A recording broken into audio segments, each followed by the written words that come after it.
Welcome to CM TV Telugu.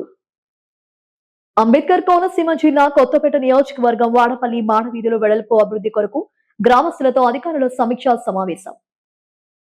రాష్ట్ర ప్రభుత్వ ఆదేశాల మేరకు దినదినాభివృద్ధి చెందుతున్న వాడపల్లి వెంకన్న మాడవీధుల వెడల్పు అభివృద్ధి కొరకు కొత్తపేట ఆర్డీఓ జీవి సత్యనారాయణ, దేవాదాయ శాఖ రీజనల్ జాయింట్ కమిషనర్ వి తిరునాథరావు, ఆలయ ఉప కమిషనర్ నల్లం సూర్య చక్రధరరావులు గ్రామస్తులతో సమీక్షా సమావేశం నిర్వహించారు. కోనసీమ తిరుమలగా 7 శనివారాలు 7 ప్రదక్షిణలు వెంకన్నగా ప్రసిద్ధి చెంది ఉభయ తెలుగు రాష్ట్రాల్లో అఖండ ఖ్యాతిగాంచి ప్రతి శనివారం 1,50,000 వరకు భక్తులు ప్రదక్షిణలు చేస్తున్నారని, రాబోయే రోజుల్లో భక్తుల సంఖ్య మరింత పెరిగే అవకాశం ఉన్నందున ముఖ్యమంత్రి ఆదేశాల మేరకు స్థల సేకరణ చేపట్టామని, గ్రామస్తులందరూ సహకరించి ఆలయ అభివృద్ధికి తోడ్పడాలని అధికారులు కోరారు.